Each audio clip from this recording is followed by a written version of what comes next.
अभी अगर हम लोग को यहाँ पे रेजिस्टेंस पैरेलल में है तो इसमें एरर हम लोग कैसे निकालेंगे। तो यहाँ पे सपोज़ 200 प्लस माइनस 1% दिया हुआ है, तो 1% कितना हो जाता है, यहाँ पे 2 ओम हो जाता है। तो 200 प्लस माइनस 2 होगा, मतलब 198 से 202 तक होगा। वैसे ही 300 प्लस माइनस 1 अगर है तो 300 प्लस माइनस 3 होगा, मतलब कि 297 से 303 तक होगा।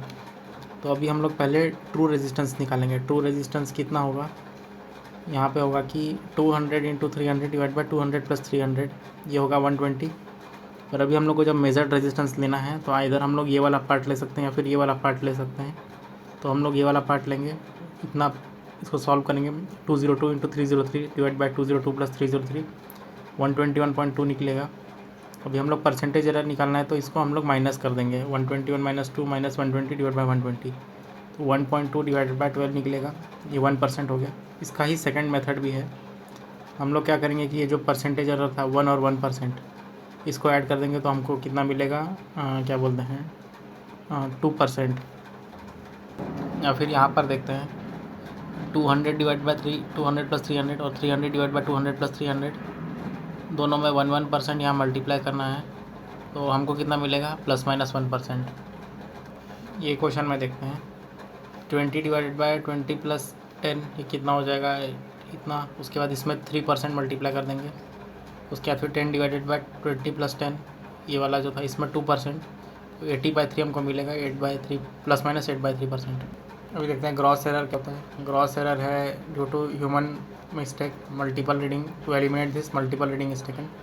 सिस्टमेटिक एरर जो है वो 3 प्रकार का होता है, एनवायरमेंटल एरर, इंस्ट्रूमेंट एरर और ऑब्जर्वेशन। ऑब्जर्वेशन पैरेलैक्स आता है, इंस्ट्रूमेंटेशन में कैलिब्रेशन और एजिंग आता है, और एनवायरमेंटल में ड्यू टू टेम्परेचर और ये सब। रैंडम एरर जो होता है वो क्या होता है, is always remain present in instrument which can be eliminated by normal process.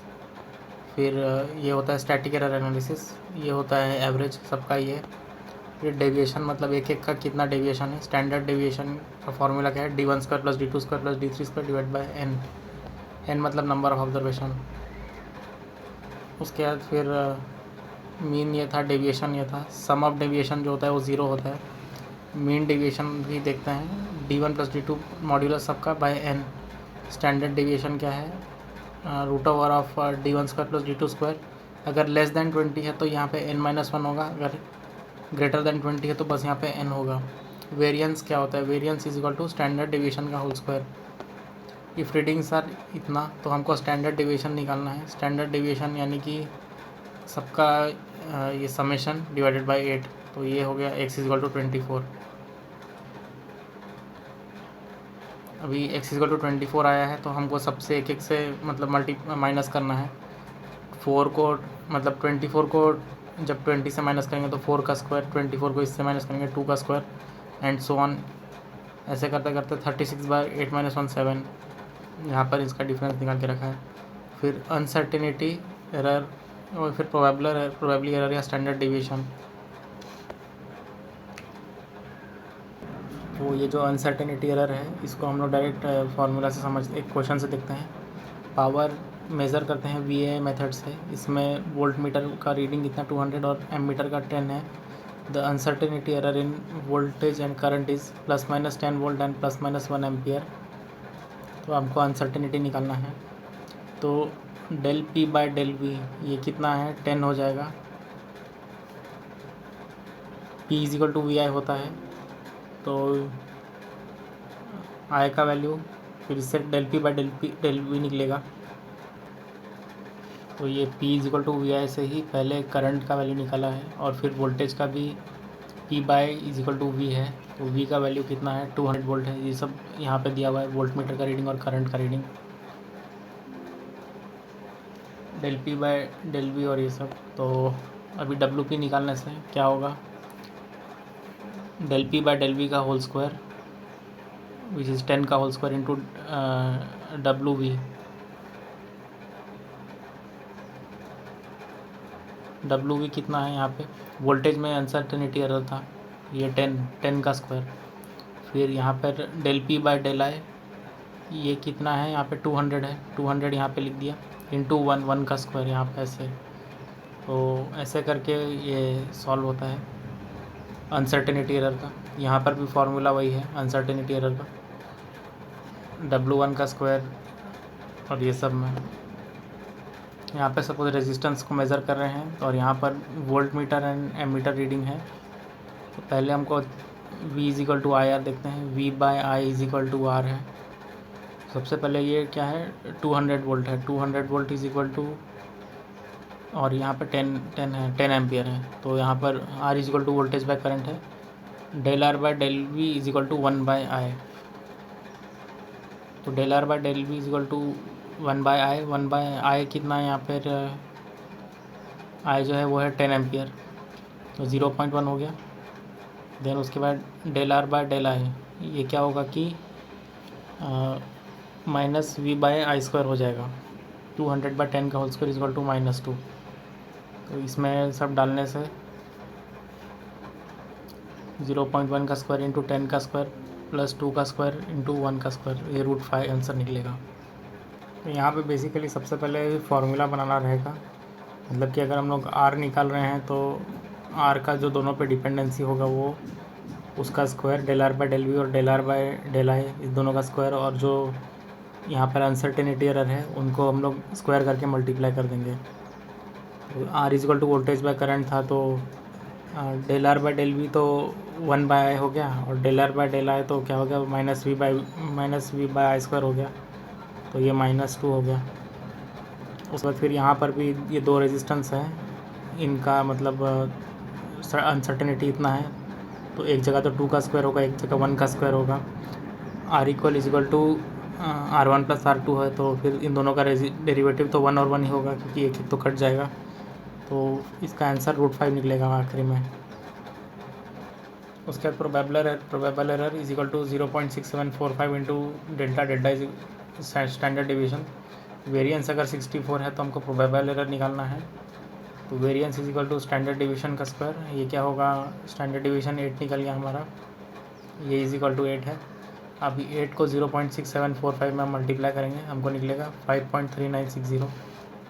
ये हो गया हमारा प्रोबेबल एरर। उसके बाद फिर है class of instrument, characteristic of instrument, accuracy and precision. Accuracy जो है वो मतलब कि नियर टू ट्रू वैल्यू रहेगा। प्रिसीजन मतलब कि वैल्यू कितना आसपास में है वो प्रिसीजन हो गया। Degree of closeness, instrument reading taken again and again for same value precision. Repeatability, इसमें अगर हमको प्रिसीजन निकालना है, प्रिसीजन क्या है, 104 है, क्योंकि ये 104 जो है बार बार रिपीट हुआ है।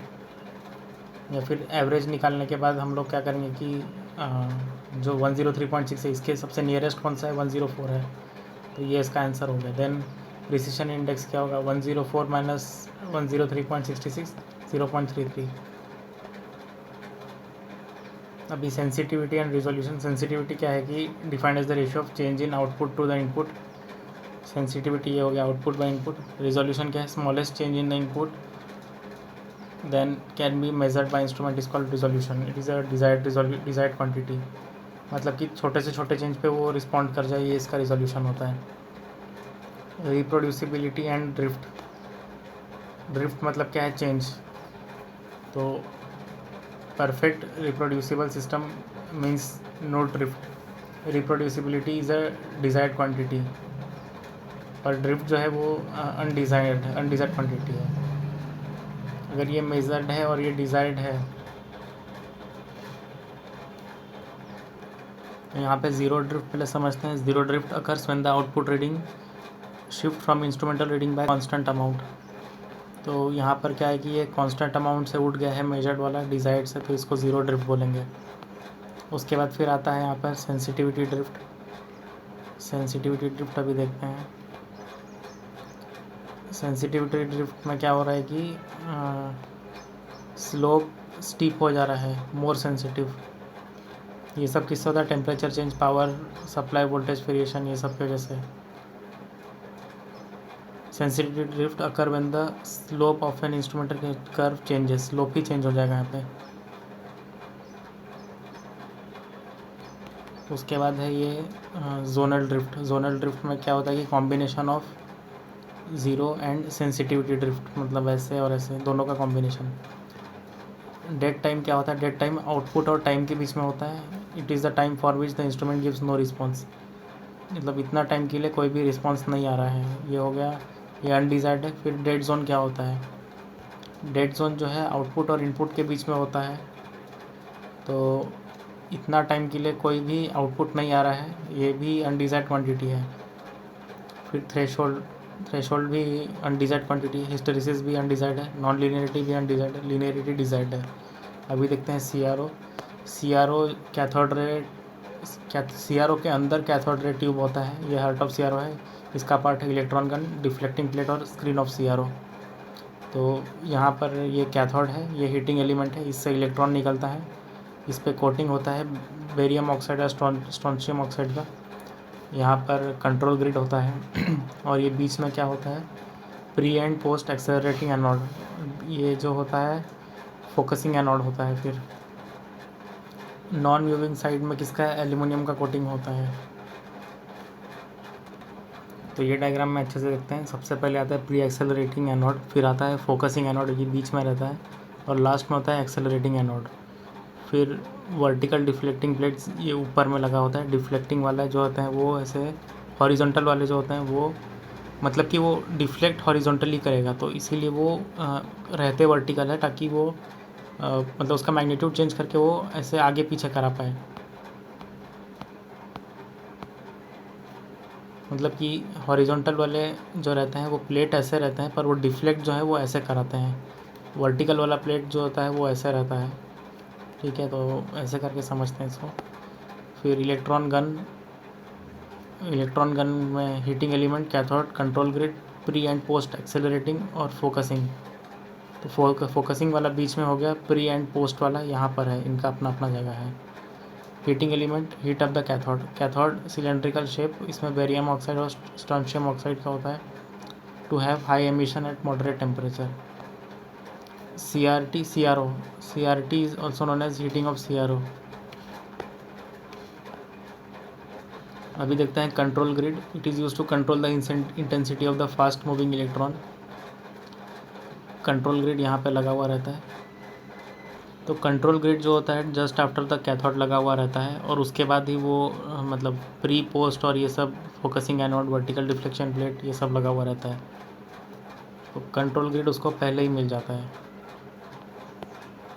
ओके, देन यहाँ पर कंट्रोल ग्रिड हो गया। फिर प्री एंड पोस्ट एक्सेलरेटिंग ये हो गया। It provide the accelerating to slow moving electron and maintain constant intensity. High frequency CRO post accelerating anode will increase the brightness on the screen. तो post accelerating anode जो होता है वो brightness के लिए रिस्पॉन्सिबल होता है। फिर फोकसिंग एनोड आता है। इन a CRO electrostatic focusing system is used. In TV and picture tube electromagnetic is used. तो CRO में कौन सा होता है, इलेक्ट्रोस्टैटिक होता है, एंड TV पिक्चर में क्या होता है, इलेक्ट्रोमैग्नेटिक होता है।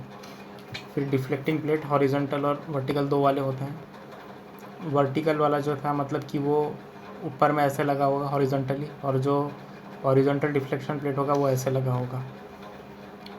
अभी देखते हैं कि जो नॉर्मल मोड CRO होता है उसमें हम लोग दो डालते हैं, एक स्वीप वेव डालते हैं हॉरिजॉन्टल और एक इनपुट वर्टिकल के लिए, मतलब हॉरिजॉन्टल प्लेट जो कि जो हॉरिजॉन्टल प्लेट है वो, उसमें हम लोग क्या देते हैं, ट्रायंगल देते हैं। और जो वर्टिकल डिफ्लेक्टिंग प्लेट्स है उसमें हम लोग क्या देते हैं, उसमें हम लोग साइनसॉइडल देते हैं।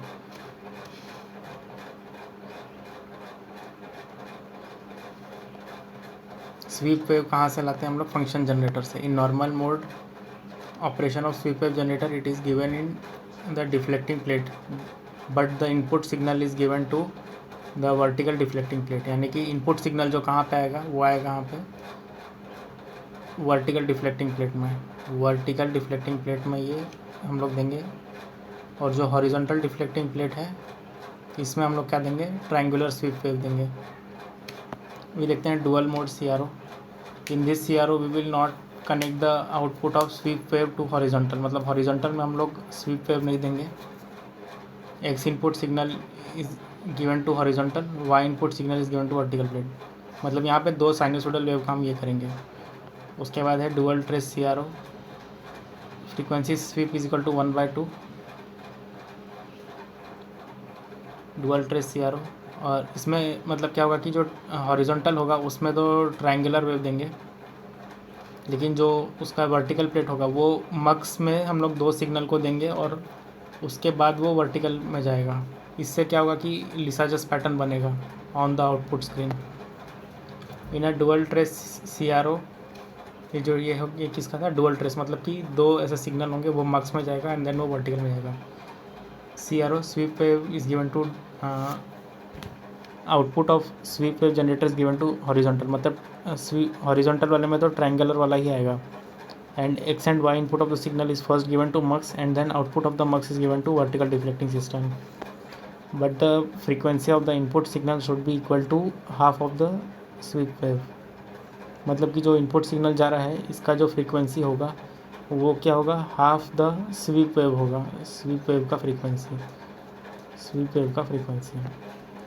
स्क्रीन ऑफ CRO किसका बनाता है, ऑप्टिकल फाइबर का बना होता है। On the view side CRO phosphor bronze coating is deposit, मतलब व्यूइंग साइड में फॉस्फर ब्रॉन्ज होता है, but on the non viewing side aluminium coating is done.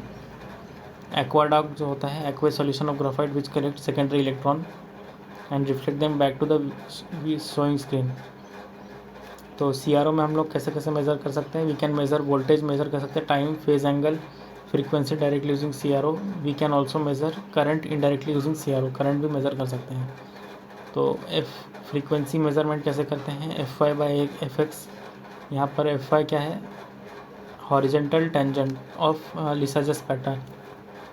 तो ये हो गया हॉरिजेंटल टेंजेंट। हॉरिजेंटल टेंजेंट मतलब कि ये वाला हो गया हॉरिजेंटल टेंजेंट, और ये FX मतलब क्या होगा कि वर्टिकल टेंजेंट।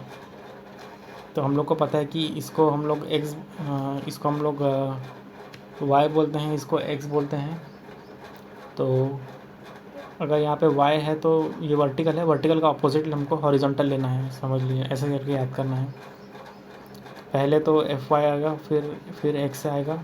ये क्वेश्चन देखते हैं, यहाँ पर क्या है कि 2 जगह पर ये हो रहा है, तो FY यानी कि इसका हम लोग ये वाला लेंगे जो हॉरिजॉन्टल में कितना टेंजेंट 2 आ रहा है और यहाँ पे 1, तो 2/1। फिर ऐसे करके ये भी सॉल्व होगा। यहाँ पे एक ही हॉरिजॉन्टली टेंजेंट आ रहा है और 3 वर्टिकली। मैक्सिमम हमको हमेशा लेना है। तो इनकेस अगर ये ऐसा बन रहा है, पूरा प्योर सर्कल नहीं बन रहा है ऐसे, तो कब क्या होगा कि 1 2 3 4 5 5 हो गया, और यहाँ पे 1 2 3 4 5 6 7 5/7। उसके बाद फिर सेकंड मेथड है FY/FX। अगर दिया है तो FY मतलब कि क्या है, अभी बोले थे कि यहाँ पे मतलब ये Y एक्सिस होता है, और हम लोग वर्टिकल नहीं लेंगे, हॉरिजॉन्टल वाला इंटरसेक्शन ऑफ LP लेंगे। तो यहाँ पर 2 है, वर्टिकल में भी 2 है, 2/2 1, F is equal to FY। फिर यहाँ पर भी इसको हम लोग करेंगे, ऐसे भी सॉल्व कर सकते थे, 1 2 divided by 1।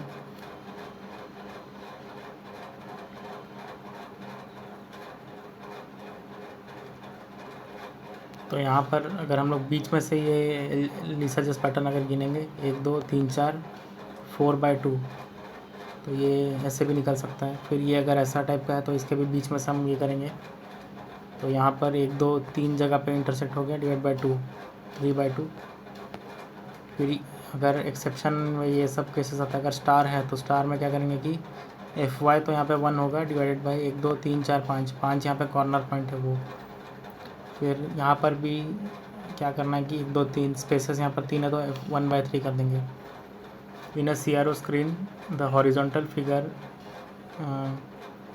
Of 8 is displayed, then find the ratio of FX/FY। तो यहाँ पर भी वही करेंगे, 1 2 3 4, मतलब कि FY is equal to 4 divide by FX is equal to 2।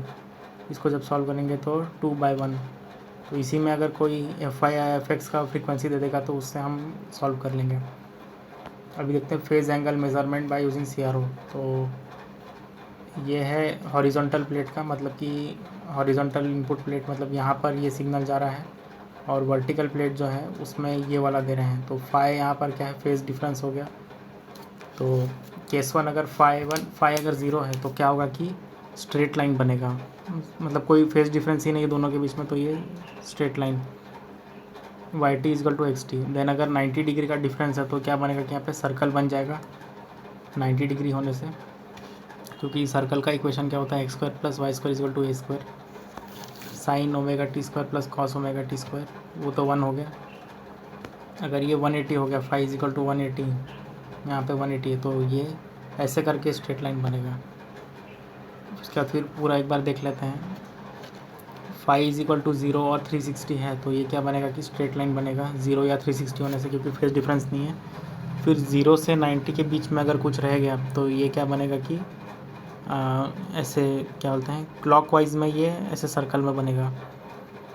और अगर ये 270 से 360 के बीच में है तो ये ऐसे एंटी क्लॉकवाइज इसका ये बनेगा। वैसे ही अगर 5 इक्वल टू 90 डिग्री है तो क्लॉकवाइज, 270 है तो एंटी क्लॉकवाइज। 90 से 180 अगर रहा, 90 से 180 रहा तो क्लॉकवाइज, और 180 से 270 के बीच में रहा तो एंटी क्लॉकवाइज। 180 में ही ऐसा बन जाएगा। 5 अगर 0 से 180 के बीच में है तो क्लॉकवाइज, और 180 से 360 के बीच में तो anti clockwise. If on the screen of the ये अगर सर्कल बन रहा है तो क्या होगा, तो बोथ बी एंड सी होगा, क्योंकि ये हम लोग क्लॉकवाइज या एंटी क्लॉकवाइज तो हमको दिया नहीं है, इसीलिए। If the screen of the CRO is like that, ऐसा है, सर्कल है और ये एंटी क्लॉकवाइज जा रहा है। एंटी क्लॉकवाइज में क्या, 270, यहाँ पर भी एंटी क्लॉकवाइज जा रहा है, तो ये 180 से 270 के बीच में रहेगा। अभी यहाँ पे हमको फाइंड द फेज एंगल पता करना है यहाँ पे, तो इसका फॉर्मूला क्या है, five is equal to sine inverse Y internal by Y external. तो यहाँ पर इंटरनल क्या है, वाई, ये 2 से 2 तक जा रहा है, मतलब यहाँ पे क्या आएगा कि 4 आ जाएगा। यहाँ पर 0 है ना, 0 से 2, और 0 से 2 यहाँ पे क्या 4 आ गया यहाँ पे। Y internal by Y external है, ठीक है। फिर एक्सटर्नल कितना हो जाएगा यहाँ पे, 4 और 4 यहाँ पे 8 हो गया, तो 1/2 साइन इनवर्स 1/2 कितना हो गया, 5/30। फिर यहाँ पर ये क्या था कि ये क्लॉकवाइज जा रहा था। अभी अगर ये एंटी क्लॉकवाइज है तो हम क्या करेंगे कि इसको 360 से बस माइनस कर देंगे, 360 माइनस 30 330। तो यहाँ पर ये डायरेक्शन का ध्यान रखना है। क्लॉकवाइज में तो ये डायरेक्ट इससे निकल जाएगा, पर ACW में क्या होगा कि 360 माइनस 5 कर देंगे हम लोग। अभी देखते हैं voltage and time measurement by CRO। तो ये क्या है, एम्पलीट्यूड का है और ये टाइम का है। यहाँ पर साइन का ऐसे ये बनेगा, जो भी ये बनेगा। तो ये एक क्या है, एक्स वाई डिवीजन है ये, क्योंकि ये वर्टिकल है ना, वाई एक्सिस है, ये एक्स एक्सिस है, और ये एक एक्स डिवीजन है। तो एक्स डिवीजन क्या है, width of 1 block on the CRO screen of X axis.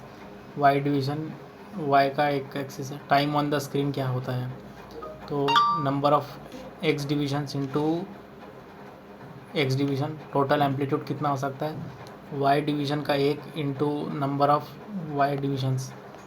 Note, CRO always measure peak to peak value, मतलब कि ये जो ये है एक से एक पीक, वो वाला वैल्यू को वो मेज़र करता है। तो VPP is equal to 2 times of VM। VM कितना हो गया, इतना हो गया VM, तो इसका ट्वाइस VPP होगा, यही ये है। फिर RMS value of the sinusoidal, VRMS is equal to VM/√2, पर VM का वैल्यू कितना है, VPP/2, तो ये VPP/2√2। तो यहाँ पे अगर भूल भी जाएंगे तो हमको सबसे पहले क्या करना है कि हमको VRMS is equal to VM/√2 याद करना है। एंड VM हमको पता है कि VPP/2 होगा, VPP/2√2। तो ऐसे करके फार्मूला हम लोग वापस रिकन्स्ट्रक्ट कर लेंगे। अभी यहाँ पर दिया हुआ है कि reading of the CRO is 100 volt. तो CRO का तो रीडिंग हमको VPP में ही मिलेगा, वो पिक टू पिक ही मेज़र करता है। तो ये 100 यहाँ पे आ गया और नीचे 2√2, तो ऐसे करके ये VRMS 50/2√2 मिलेगा। यहाँ पे आगे का क्वेश्चन देखते हैं। अगर एक्स और Y division on CRO screen जो है वो इतना है, एक्स मतलब कि ये वाला हो गया 10 मिलीसेकेंड पर सेकेंड, और 50 डिवीज़न पर डिवीज़न, 50 यहाँ पर है वाई में। The number of division on X and Y is, X में कितना है 4 है और इसमें कितना है 6 है। साइनसोडियल वोल्टेज ऑफ 150 वोल्ट RMS, तो 150 वोल्ट अगर RMS में है तो यहाँ पर VM कितना होगा, VM यानी कि मैक्सिमम ये कितना मेज़र कर रहा है एक इसमें, तो ये 150√2, मतलब कि इतना पार्ट जो है वो है 150√2, ठीक है। तो हमको find the number of wave form displayed on the screen निकालना है। तो यहाँ पर सबसे पहले तो ये 40 मिली सेकेंड निकल गया है पूरा ऐसे 40 मिली सेकेंड, और 40 मिली सेकेंड मतलब टोटल का हो गया। और यहाँ पर दिया था कि, तो यहाँ पर क्या है कि 150√2 है, पर एक साइड में कितना आएगा यहाँ पर, ये टोटल 300 था, तो यहाँ पर इतना पार्ट 150 रहेगा और यहाँ पर इतना पार्ट 150 रहेगा, तो ये क्या होगा कि क्लिप्ड हो जाएगा, एम्पलीट्यूड इसका क्लिप्ड होगा। और ये 40 मिली सेकेंड था, हम क्या करेंगे कि 50 हर्ट्ज़ का अगर निकालते हैं, 50 हर्ट्ज़ का कितना होता है इन क्या बोलते हैं मिली सेकेंड में, तो 50/1/50 ये कितना हो जाएगा 0.02, मतलब कि 200 मिली सेकेंड। तो यहाँ पर कितना 1-2 मतलब 2 साइकिल यहाँ पे आएगा, तो यहाँ पर 1/0.02 यानी कि 20 मिली सेकेंड हो गया। और यहाँ पर क्या है कि 40 मिली सेकेंड का पूरा उसका ये था, मतलब जो एक्स एक्सिस था, तो इसको हम करेंगे डिवाइड तो आपको टू साइकिल्स मिलेगा, तो बस ये 2 साइकिल्स दिखाएगा स्क्रीन पे। Find the reading of CRO when the sinusoidal signal is given 100 volt 50 hertz. Find the reading of CRO, तो यहाँ पर भी दिया है VRMS equal to VM/√2। So VM is equal to, ये कितना था, ये तो RMS में था, तो ये VM is equal to √2 into VRMS यानी कि 100 इंटू √2। फिर रीडिंग ऑफ CRO कितना हो जाएगा, हम लोग पता है कि VPP is equal to 2 times of VM, तो 2√2 इंटू VRMS 200√2। यहाँ पर रीडिंग ऑफ CRO हमको बताना है, तो हम क्या करते हैं कि पीक टू पीक निकालते हैं, तो ये 10 एक साइड का हो गया, ये 10 माइनस, तो ये 10 + 10 20 V peak to peak. On the CRO screen signal is sinusoidal and Y is also sinusoidal, the amplitude and the frequency, तो दोनों में फेज डिफरेंस 0 हो गया, तो ये ऐसा हो जाएगा। यहाँ पर एक साइन है और एक कोसाइन है, तो क्या होगा कि यहाँ पे 90 डिग्री का फेज डिफरेंस होता है, कोसाइन यहाँ से चालू होता है, साइन यहाँ से चालू होता है, so it will be circle. अगर एम्पलीट्यूड ही डिफरेंस है तो एलिप्स आने वाला है। एलिप्स का ऐसा होता है x² प्लस y²/b², और a इक्वल टू b हो गया, तो यही सर्कल बन जाता है। उसके बाद फिर ये मैपिंग इन CRO, ये y इनपुट और ये x इनपुट, तो ऐसे करने से ये दोनों में डिफरेंस नहीं रहा, तो ये से स्ट्रेट लाइन आएगा, ये कोसाइन है, ये साइन है, तो ये सर्कल।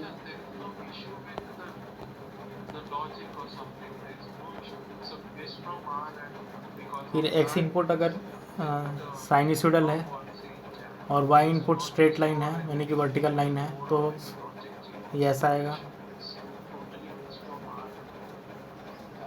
फिर x इनपुट अगर साइनसोइडल है, ये x का हो गया, एंड y इनपुट ये अगर हॉरिजॉन्टल लाइन है, तो ये यहाँ पर हॉरिजॉन्टल लाइन देगा।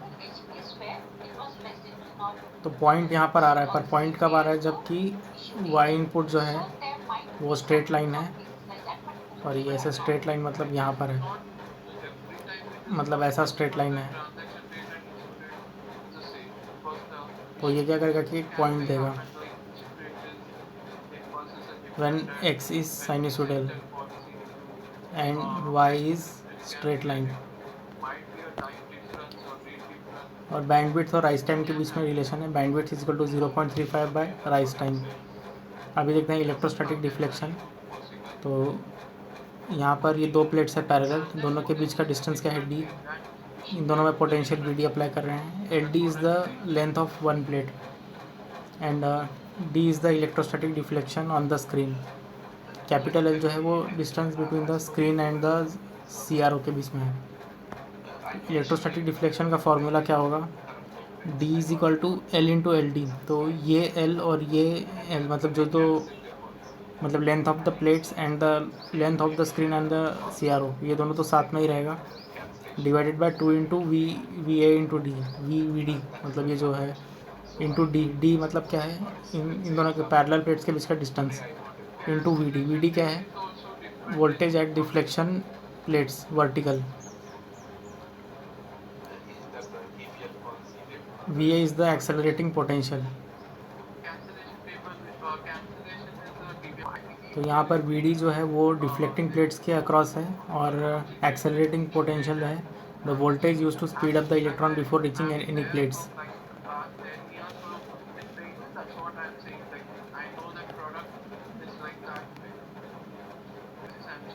अब ये अगर हमारे पास सेंसिटिविटी दिया हुआ है, sensitivity is equal to capital D by मतलब deflection divided by V D.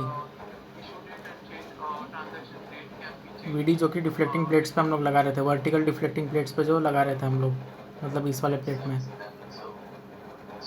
तो एक्सेलरेटिंग पोटेंशियल जो होगा वो इलेक्ट्रॉन गन में लग रहा होगा, या फिर उसके पहले जो तीन था ना, pre post and focusing anode, उसमें लगा रहे थे। Now sensitivity is equal to deflection divided by V D. V D मतलब क्या है, जो डिफ्लेक्टिंग प्लेट्स पे लगा रहे हैं। Deflection factor is equal to increase in the sensitivity. So deflection factor is equal to 1 by S V is equal to 2 into V into D divide by L into L D. L था वो length था, और L D जो था वो length of the deflecting plates. उसके बाद फिर सी आर ओ प्रोब आप देखते हैं। तो प्रोब क्या करता है, attenuates all the frequencies DC to high frequency equally in the circuit as frequency independent voltage divider. इसके लिए दोनों का टाइम कांस्टेंट सेम होना चाहिए। तो ये है सी आर ओ प्रोब, हम लोग उसके लिए यूज़ करते हैं। सो सी आर ओ प्रोब का जो पर्पज़ होता है, connect a signal source to oscilloscope while minimizing the loading effect that can minimize the range। इसमें दो रेजिस्टेंस और कैपेसिटर रहता है फॉर दिस। 1x में नो एटेन्यूएशन, फिर 10x में attenuates the signal by factor of 10।